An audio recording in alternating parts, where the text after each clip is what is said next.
शुक्लांबरधरं विष्णुं शशिवर्णं चतुर्भुजं प्रसन्नवदनं ध्यायेत् सर्वविघ्नोपशान्तये।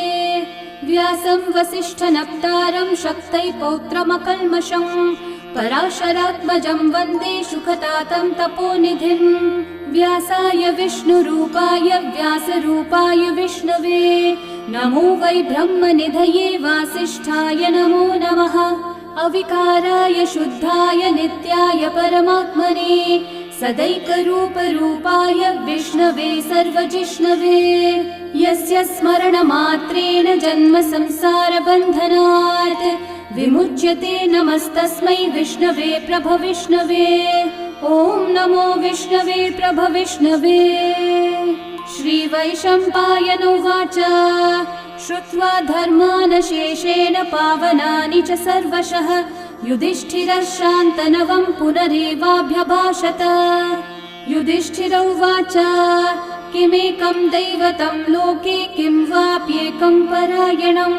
स्तुवन्तः कं कमर्चन्तः प्राप्नुयुर्मानवा शुभम्। को धर्मः सर्वधर्माणां भवतः परमो मतः किं जपन्मुच्यते जन्तुर्जन्म संसारबन्धनात्। श्रीभीष्म उवाच जगत्प्रभुं देवदेवम् अनन्तं पुरुषोत्तमं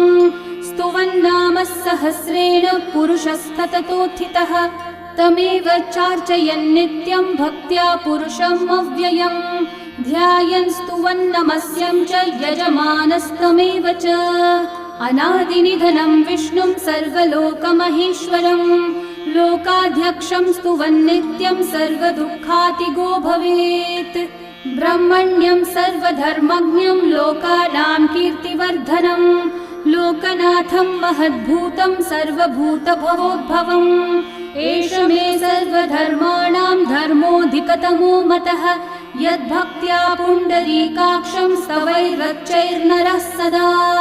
परमं यो महत्तेजः परमं यो महत्तपः परमं यो महद्ब्रह्म परमं यः परायणं। पवित्राणां पवित्रं यो मङ्गलानां च मङ्गलं देवतं देवतानां च भूतानां यो व्ययः पिता यतः सर्वाणि भूतानि भवन्त्यादियुगागमे यस्मिंश्च प्रलयं यान्ति पुनरेव युगक्षये तस्य लोकप्रधानस्य जगन्नाथस्य भूपते विष्णोर्नाम सहस्रं मे शृणु पापभयापहम्। यानि नामानि गौणानि विख्यातानि महात्मनः ऋषिभिः परिगीतानि तानि वक्ष्यामि भूतये। ऋषिर्नाम्नां सहस्रस्य वेदव्यासो महामुनिः छन्दोनुष्ठुप् तथा देवो भगवान् देवकीसुतः अमृतांशोद्भवो बीजं शक्तिर्देवकी नन्दनः त्रिसामा हृदयं तस्य शान्त्यर्थे विनियुज्यते। विष्णुं जिष्णुं महाविष्णुं प्रभविष्णुं महेश्वरम् अनेकरूपदैत्यान्तं नमामि पुरुषोत्तमम्। अस्य श्रीविष्णोर्दिव्यसहस्रनामस्तोत्रमहामन्त्रस्य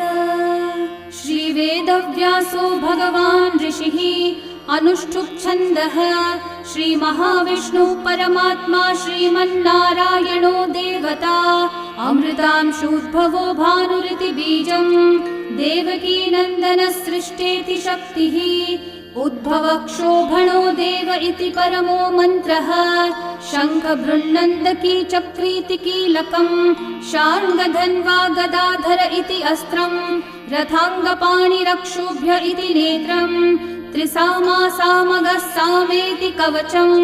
आनन्दं परब्रह्मेति योनिः ऋतुः सुदर्शनः काल इति दिग्बन्धः श्रीविश्वरूप इति ध्यानम् श्रीमहाविष्णुः प्रीत्यर्थे सहस्रनाम जपे विनियोगः।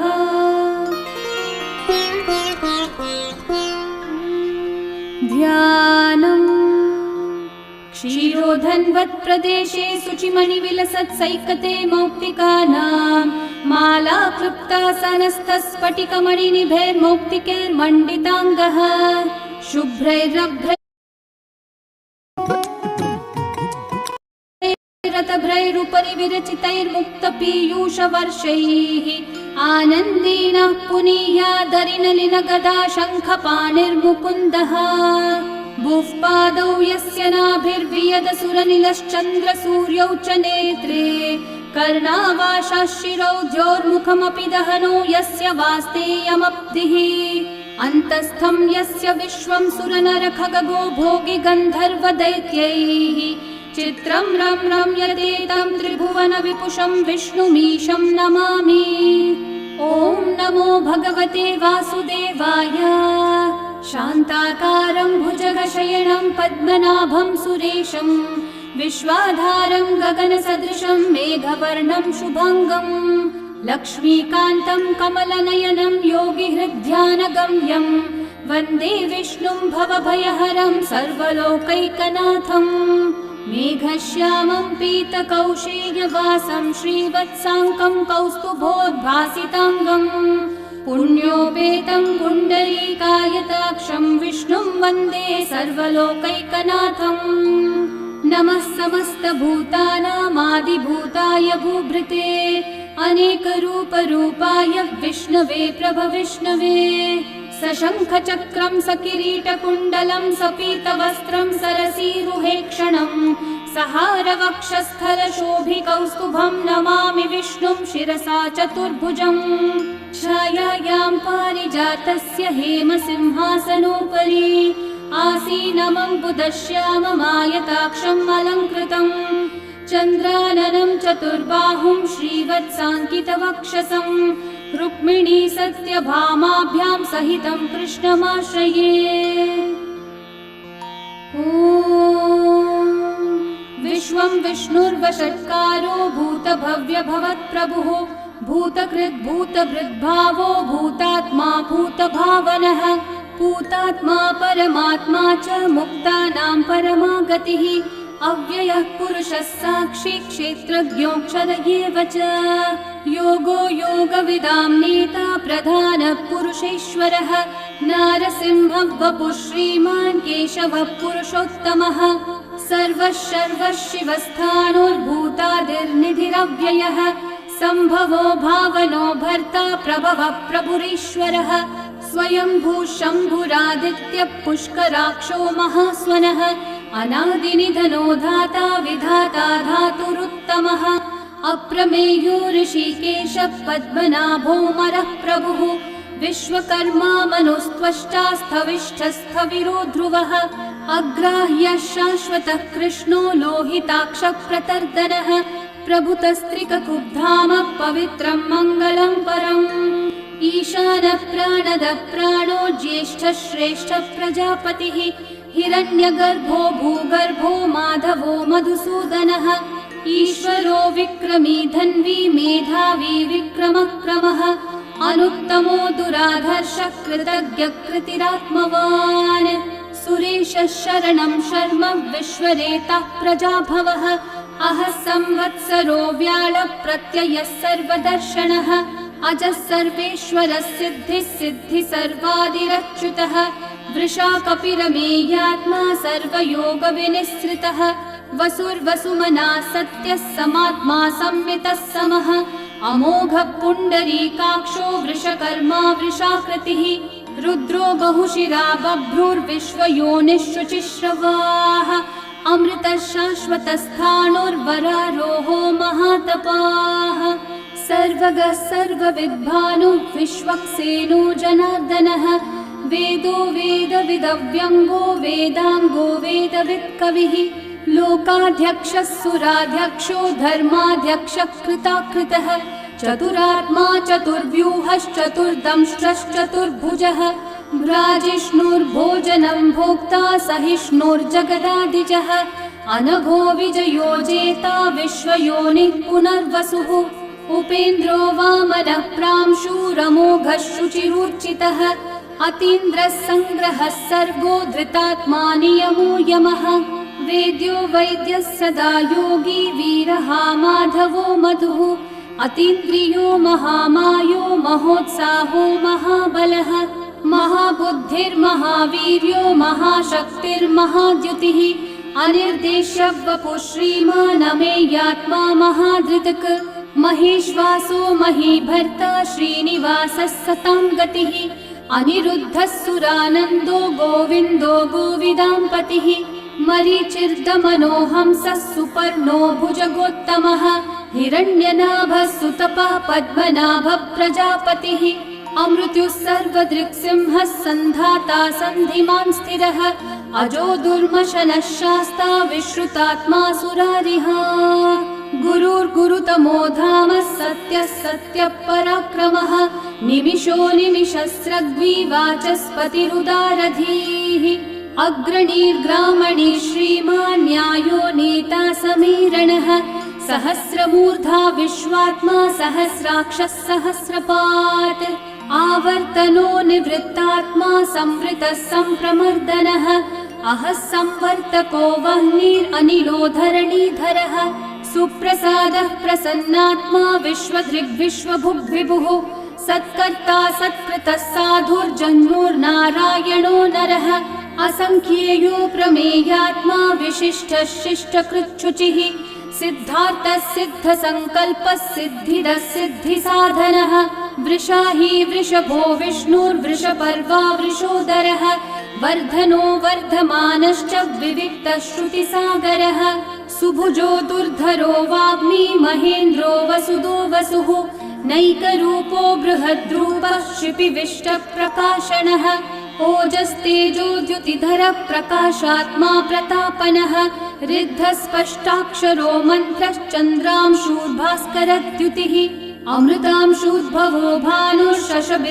सुरेश्वरः औषधं जगतः सेतुः सत्यधर्मपराक्रमः भूतभव्यभवन्नाथः पवनः पावनो नलः कामः कामकृत्कान्तः कामः कामप्रदः प्रभुः युगादिकृद्युगावर्तो नैकमायो महाशनः अदृश्यो व्यक्तरूपश्च सहस्रजिदनन्तजित् इष्टो विशिष्टशिष्टेष्ठः शिखण्डी नहुषो वृषः क्रोधः क्रोधकृत्कर्ता विश्वबाहुर्महीधरः अच्युतः प्रथितः प्राणः प्राणदो वासवानुजः अपान्निधिरधिष्ठानम् अप्रमत्तः प्रतिष्ठितः स्कन्दस्कन्दद्धरो धुर्यो वरदो वायुवाहनः वासुदेवो बृहद्भानुरादिदेवः पुरन्दरः अशोकस्थारणस्थारः शूरः शौरिर्जनेश्वरः अनुकूलः शतावर्तः पद्मी पद्मनिभीक्षणः पद्मनाभोरविन्दाक्षः पद्मगर्भः शरीरभृत् महर्धिरिद्धो वृद्धात्मा महाक्षो गरुडध्वजः अतुलः शरभो भीमः समयज्ञो हविर्हरिः सर्वलक्षणलक्षण्यो लक्ष्मीवान् समितिञ्जयः विक्षरो रोहितो मार्गो हेतुर्दामोदरः सहः महीधरो महाभागो वेगवानमिताशनः उद्भवक्षोभणो देवः श्रीगर्भः परमेश्वरः करणं कारणं कर्ता विकर्ता गहनो गुहः व्यवसायो व्यवस्थानः संस्थानस्थानदो ध्रुवः परर्धि परमस्पष्टः तुष्टः पुष्टः शुभेक्षणः रामो विरामो विरतो मार्गो नेयो नयो नयः वीरशक्तिमतां श्रेष्ठा धर्मो धर्मविदुत्तमः वैकुण्ठः पुरुषः प्राणः प्राणदः प्रणवपृथुः हिरण्यगर्भः शत्रुघ्नो व्याप्तो वायुरधोक्षजः ऋतुः सुदर्शनः कालः परमेष्ठी परिग्रहः उग्रः संवत्सरो दक्षो विश्रामो विश्वदक्षिणः विस्तारस्थावरस्थाणुः प्रमाणं बीजमव्ययम् अर्थोऽनर्थो महाकोशो महाभोगो महाधनः अनिर्विण्णस्थविष्ठो भूर्धर्मयूपो महामखः नक्षत्रनेमिर्नक्षत्री क्षामः समीहनः यज्ञयुज्यो महेज्यश्च क्रतुः सत्रं सताङ्गतिः सर्वदर्शी विमुक्तात्मा सर्वज्ञो ज्ञानमुत्तमम् सुव्रतः सुमुखः सूक्ष्मः सुघोषः सुखदः सुहृत्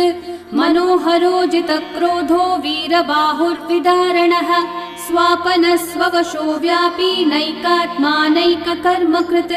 वत्सरो वत्सलो वत्सी रत्नगर्भो धनेश्वरः धर्मकृद्धर्मी सदसक्षरमक्षरम् अविज्ञाता सहस्रांशूर्विधाता कृतलक्षणः गभस्तिनेमि सत्त्वस्थः सिंहो भूतमहेश्वरः आदिदेवो महादेवो देवेशो देवभृद्गुरुः उत्तरो गोपतिर्गोप्ता ज्ञानगम्यः पुरातनः शरीरभूतभृद्भोक्ता कपीन्द्रो भूरि दक्षिणः सोमपोमृतपः सोमः पुरुजित्पुरुसत्तमः विनयोजयः सत्यसन्धो दाशारः सात्वतां पतिः जीवो विनयिता साक्षी मुकुन्दोमितविक्रमः अम्भो निधिरनन्तात्मा महोदधिशयोऽन्तकः अजो महार्हः स्वाभाव्यो जितामित्रप्रमोदनः आनन्दो नन्दनो नन्दः सत्यधर्मात्रिविक्रमः महर्षिः कपिलाचार्यः कृतज्ञो मेदिनीपतिः त्रिपदस्त्रिदशाध्यक्षो महाशृङ्गकृतान्तकृत् महावराहो गोविन्दः सुषेणः कनकाङ्गदे गुह्यो गभीरो गहनो गुप्तश्चक्रगदाधरः वेधास्वाङ्गोचितः कृष्णो दृढसङ्कर्षणोच्युतः वरुणो वारुणो वृक्षः पुष्कराक्षो महामनाः भगवान् भगहानन्दी वनमाली हलायुधः आदित्यो ज्योतिरादित्यः सहिष्णुर्गतिसत्तमः सुधन्वाखण्डपरशुर्दारुणो द्रविणप्रदः दिवस्पृक् सर्वदृग्व्यासो वाचस्पतिरयो निजः त्रिसामासामगः सामन्निर्वाणं भेषजम्भिषक् सन्न्यासकृच्छमः शान्तो निष्ठा शान्तिपरायणम् शुभाङ्गः शान्तिदः सृष्टा कुमुदः कुवलेशयः गोहितो गोपतिर्गोप्ता वृषभाक्षो वृषप्रियः अनिवर्ती निवृत्तात्मा संक्षेप्ताक्षेमकृच्छिवः श्रीवत्सवक्षा श्रीवासः श्रीपतिः श्रीमतांवरः श्रीधः श्रीशः श्रीनिवासः श्रीनिधिः श्रीविभावनः श्रीधरः श्रीकरः श्रेयः श्रीमान् लोकत्रयाश्रयः स्वक्षस्वङ्गः शतानन्दो नन्दिर्ज्योतिर्गणेश्वरः विजितात्मा विधेयात्मा सत्कीर्तिश्चिन्न संशयः उदीर्णः सर्वतश्चक्षुरनीशः शाश्वतस्थिरः भूषयो भूषणो भूतिर्विशोकः शोकनाशनः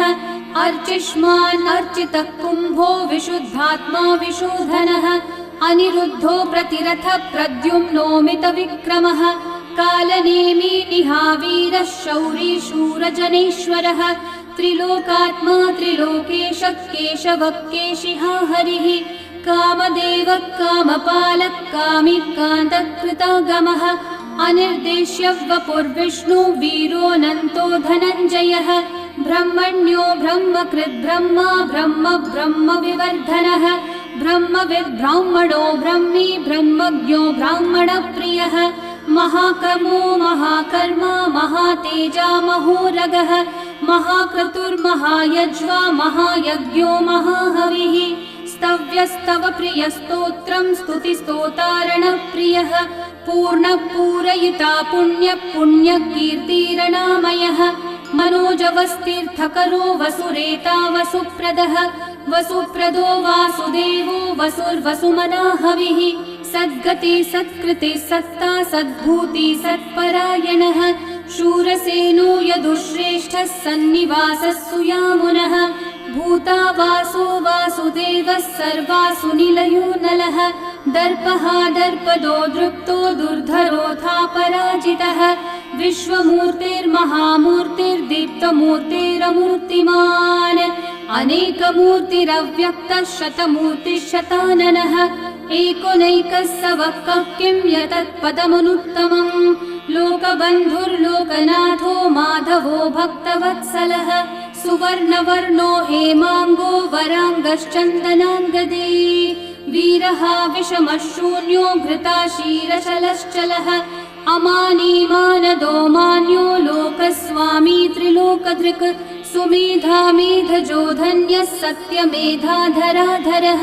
तेजो वृषो द्युतिधरः सर्वशस्त्रभृतांवरः प्रग्रहो निग्रहो व्यग्रो नैकः शृङ्गो गदाग्रजः चतुर्मूर्तिश्चतुर्बाहुश्चतुर्व्यूहश्चतुर्गतिः चतुरात्मा चतुर्भावश्चतुर्वेदविदेकपात् समावर्तो निर्वृत्तात्मा दुर्जयो दुरतिक्रमः दुर्लभो दुर्गमो दुर्गो दुरावासो दुरारिहा शुभांगो लोकसारंगः सुतन्तुस्तन्तुवर्धनः इन्द्रकर्मा महाकर्मा कृतकर्मा कृतागमः उद्भवः सुन्दर सुन्दो रत्ननाभः सुलोचनः अर्को वाजस्सनः शृङ्गी जयन्तः सर्वविजयी सुवर्णबिन्दु रक्षोभ्यः सर्ववागीश्वरेश्वरः महाहृदो महागर्तो महाभूतो महानिधिः कुमुदः कुन्दरः कुन्दः पर्जन्यः पावनो निलः अमृताशो मृतवपुः सर्वज्ञः सर्वतोमुखः सुलभः सुव्रतः सिद्धः शत्रुजिच्छत्रुतापनः न्यग्रोधोदम्बरोऽश्वत्थः चाणूरान्ध्रनिषूदनः सहस्रार्ची सप्तजिह्वा सप्तैधा सप्तवाहनः अमूर्तिरनघोचिन्त्यो भयकृद्भयनाशनः अनुर्बृहत्कृशस्थूलो गुणवृन्निर्गुणो महान् अधृतस्वधृतस्वास्य प्राग्वंशो वंशवर्धनः भारभृत्कथितो योगी योगीशः सर्वकामदः आश्रमश्रमणः श्रामः सुपर्णो वायुवाहनः धनुर्धरो धनुर्वेदो दण्डो दमयिता दमः अपराजितः सर्वसहो नियन्ता नियमो यमः सत्त्ववान् सात्विकः सत्यः सत्यधर्मपरायणः अभिप्रायप्रियार्होर्हः प्रियकृत्कृतिवर्धनः विहाय स गतिर्ज्योतिः सुरचिर्हुतभुक्विभुः रविर्विरोचनः सूर्यः सविता रविलोचनः अनन्तो हुतभुग्भोक्ता सुखदो नैकजोऽग्रजः अनिर्विण्णः सदा मर्षि लोकाधिष्ठानमद्भुतः सनात् सनातनतमः कपिलः कपिरव्ययः स्वस्तिदः स्वस्तिकृत् स्वस्ति स्वस्ति भुक् स्वस्ति दक्षिणः अरौद्रः कुण्डली चक्री विक्रमयूर्जितशासनः शब्दातिगः शब्दसः शिशिरः शर्वरीकरः अक्रूरः पेशलो दक्षो दक्षिणः क्षमिनाम्बरः विद्वत्तमो वीतभयः पुण्यश्रवणकीर्तनः उत्तारणो दुष्कृतिः पुण्यो दुःस्वप्ननाशनः वीरः रक्षणः सन्तो जीवनः पर्यवस्थितः अनन्तरूपोऽनन्तः श्रीर्जितमन्युर्भयापहः चतुर्रश्रो गभीरात्मा विदिशो व्यादिशो दिशः अनादिर्भूर्भुवो लक्ष्मी सुवीरो रुचिराङ्गदः जननो जनजन्मादि भीमो भीमपराक्रमः आधारनिलयो धाता पुष्पहासः प्रजागरः ऊर्ध्वगः सत्पथाचारः प्राणदः प्रणवप्पणः प्रमाणं प्राणनिलयं प्राणभृत् प्राणजीवनः तत्त्वं तत्त्वविदेकात्मा जन्म मृत्युजरातिगः भूर्भुवः स्वस्तरुस्तारः सविता प्रपितामहः यज्ञो यज्ञपतिर्यज्वा यज्ञाङ्गो यज्ञवाहनः यज्ञभृद्यज्ञकृद्यज्ञी यज्ञभुग्यज्ञसाधनः यज्ञातकृद्यज्ञगुह्यामन्नमन्नादयेव च आत्मयोनिः स्वयं जातो वैखानः सामगायनः देवकीनन्दनः सृष्टा शितीशः पापनाशनः शङ्खवृन्नन्दकी चक्री शार्ङ्गधन्वा गदाधरः रथाङ्गपाणिरक्षोभ्यः सर्वप्रहरणायुधः सर्वप्रहरणायुध ॐ नम इति वनमाली गदीशार्ङ्गी शङ्खी चक्री च नन्दकी श्रीमान्नारायणो विष्णुर्वासुदेवोऽभिरक्षतु वनमाली गदीशार्ङ्गी शङ्खी चक्री च नन्दकी श्रीमान्नारायणो विष्णुर्वासुदेवोऽभिरक्षतु वनमाली गदीशार्ङ्गी शङ्खी चक्री च नन्दकी श्रीमान्नारायणो विष्णुर्वासुदेवोऽभिरक्षतु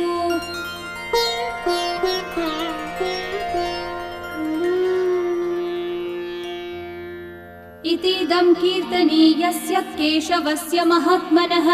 नाम्नां सहस्रं दिव्यानाम् अशेषेण प्रकीर्तितम्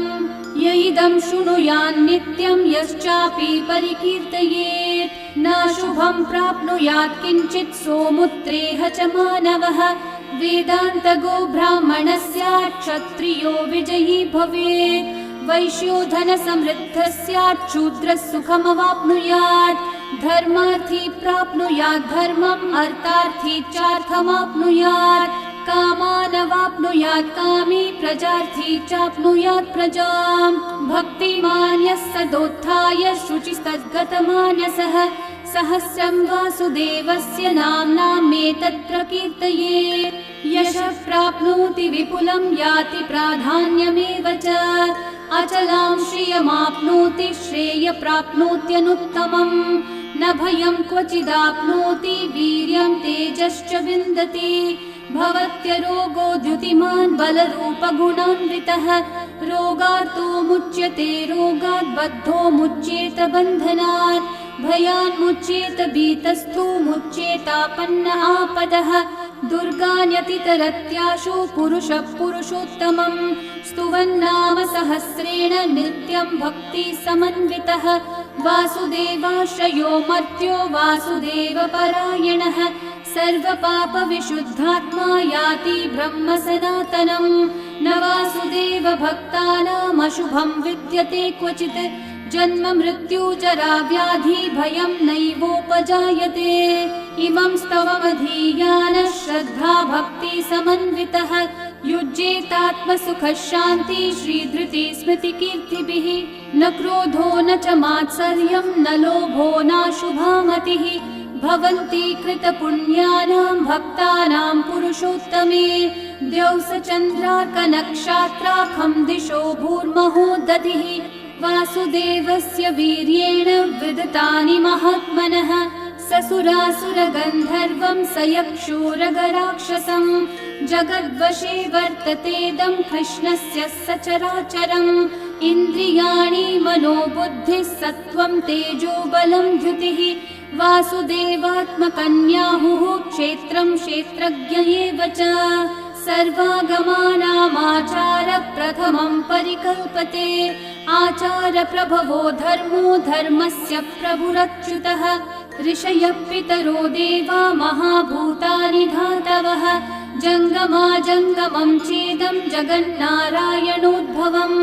योगो ज्ञानं तथा साङ्ख्यं विद्या शिल्पादिकर्म च वेदाः शास्त्राणि विज्ञानम् एतत् सर्वं जनार्दनात् एको विष्णुर्महद्भूतं पृथक् भूतान्यनेकशः त्रीन् लोकान् व्याप्य भूतात्मा भुङ्क्ते विश्वभुगव्ययः इमं स्तवं भगवतो विष्णोर्व्यासेन कीर्तितं पठ्येद्य इच्छेत् पुरुषः श्रेयः प्राप्तुं सुखानि च विश्वेश्वरमजं देवं जगतः प्रभुमव्ययम् भजन्ति ये पुष्कराक्षं न ते यान्ति पराभवम् न ते यान्ति पराभवम् ॐ नमः इति अर्जुनोवाच पद्मपत्रविशालाक्ष पद्मनाभः सुरोत्तम भक्तानामनुरक्तानां त्राता भव जनार्दन श्रीभगवानुवाच यो मां नाम सहस्रेण स्तोतुमिच्छति पाण्डव सोऽहमेकेन श्लोकेन स्तुत एव न संशयः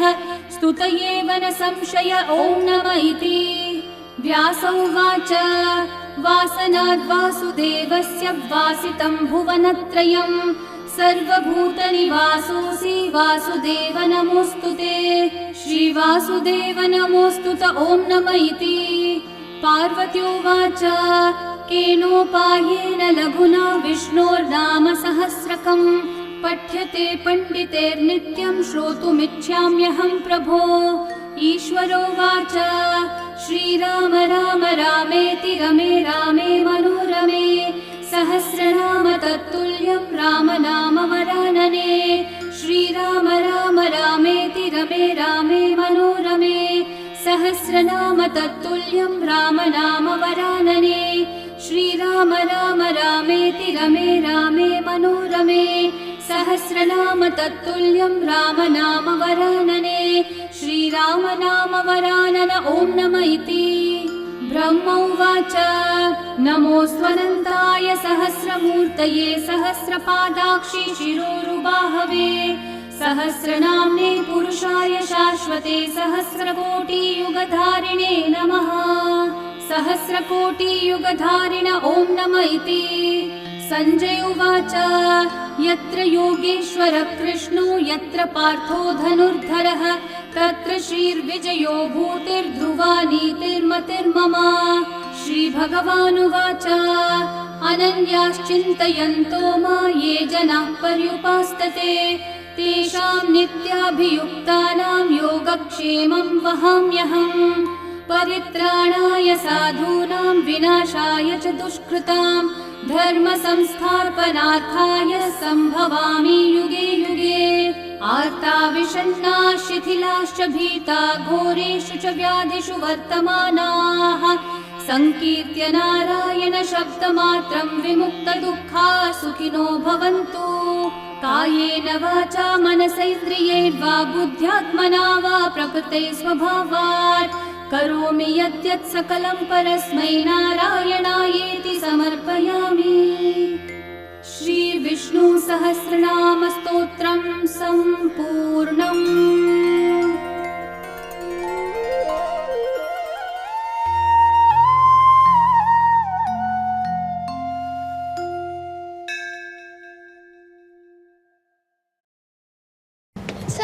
सर